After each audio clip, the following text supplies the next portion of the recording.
记录百万时光，我是头羊腿，欢迎来到最新的一期开箱简评。那今天呢，我们在镜头面前一起来把玩分享的玩具就是眼前的这款 Marvel Legends 和万智牌联名系列的第一波里面，我个人非常喜欢的 Mary Jane Wilson Iron Spider-Man 这个角色呢，其实不是 Spider-Man 啊，是 Spider-Woman， 而且这边是钢铁蜘蛛嘛，对吧？也就是说 MJ 在这个平行宇宙里面，他穿上了钢铁蜘蛛装这样一个造型。这一套玩具呢，我觉得两个亮点吧。第一个呢，当然是这边附赠的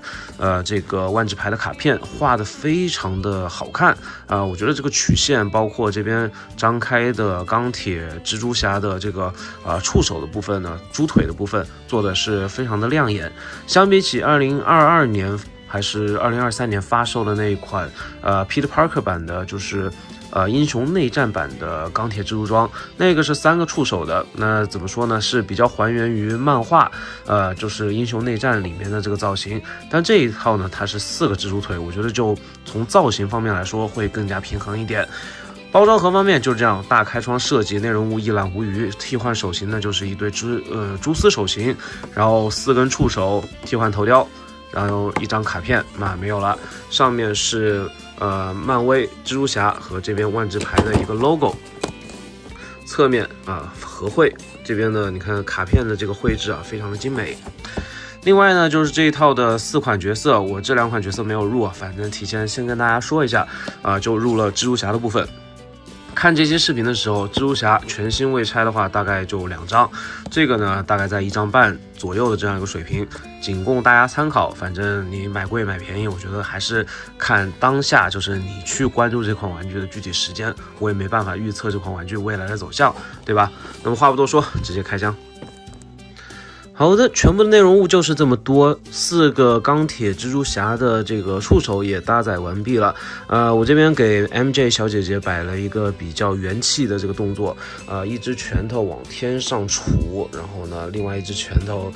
这手臂就是收在腰间的这种感觉，个人觉得还是非常好看的还是惯例360的旋转一圈，给大家去看一下这款玩具。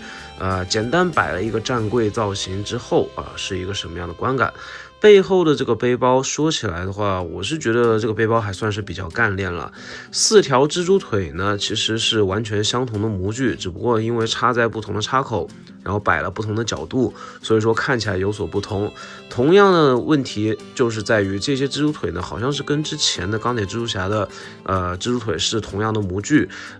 看起来有很多节，但实际上没有那么多的关节，除了根部的一个关节之外，这中间的一大条全部都是成型件，它不能进行旋转。然后你看这边第2个关节，然后这里竟然没有做关节，我觉得是非常离谱的。然后第3个关节在爪子的尖端，因为这样的设置和配置导致这款MJ 的怎么说呢，还是蜘蛛腿的问题。蜘蛛腿因为它的关节实在是设置的比较少，虽然能够提升它的一体性，但是它的可玩性就随着关节的减少直线下降了，非常的可惜。素体方面我们简单拉近镜头来看一下。首先这个素体呢是不含蝴蝶关节的，但是它也不是之前的这个女性素体进行简单的人体彩绘，它的躯干部分包括手臂还有这个肩部你看到的这个分色呢，其实好吧，肩膀这个地方呢，它其实还是直接人体彩绘的涂装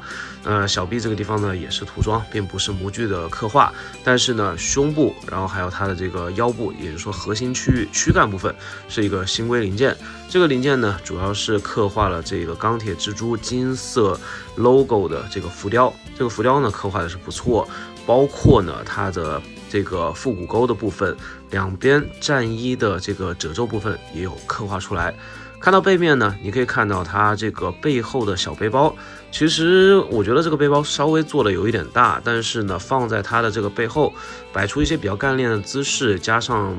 我觉得比较健康的身形之后呢，就显得不是那么累赘了。不知道大家觉得这个身材比例怎么样？反正我是觉得做一些这个比较元气，然后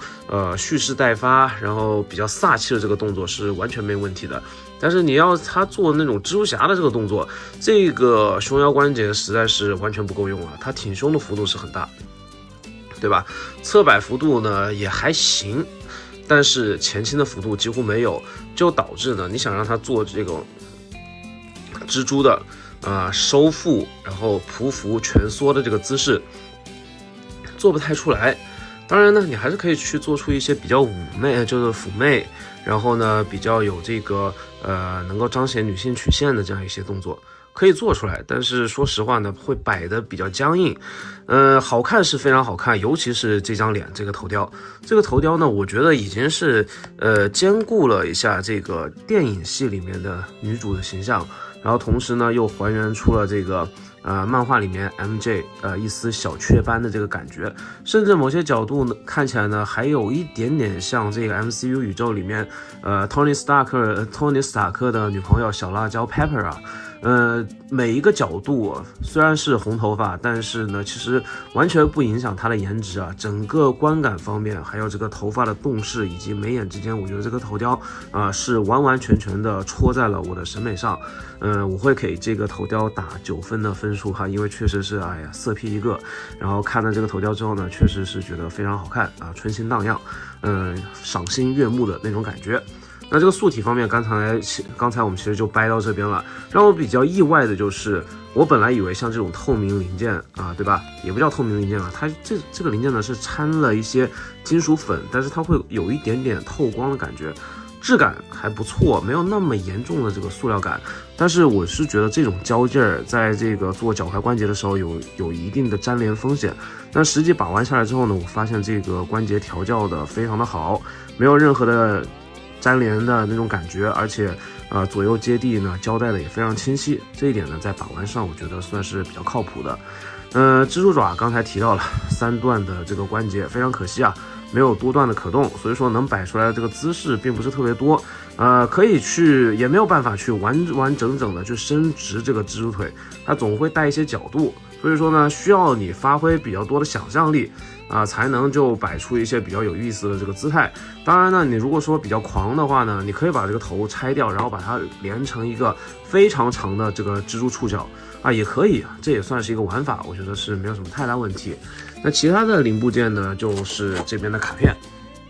片绘制的是相当不错，然后这个头雕我倒是觉得这个头盔头没有什么太大的特色，射蛛丝的手型一对就仅此而已了。你要说这套玩具目前售价1张半左右的这个水平，如果说你不要这张万智牌的话，万智牌的这个卡片不要的话，我觉得就1张出头的这样子。作为一款收藏级的玩具来说，目前这个价格去入手一款全新未拆的，我觉得是比较香的。那如果单纯的只是想玩里面的人偶，或者说收这个 MJ 的头雕，再加上一个非常美丽的这个钢铁蜘蛛侠的素体的话，我觉得反正120左右呢，应该也能够值回票价了，这是我个人的一个看法。当然呢，蹲一蹲，兴许二手市场或者说呢拼多多又发力了，会有更多的好价的这个情况。那总的来说呢，这款玩具我觉得如果说把价格目前的市场价格也考虑进去的话，10分满分我会给到一个8.5分的高分。不知道大家觉得这款玩具素质表现到底如何呢？那今天晚上分享就到这边，我是Toy Hunter，下期再见，不见不散，记得关注这个频道，拜拜。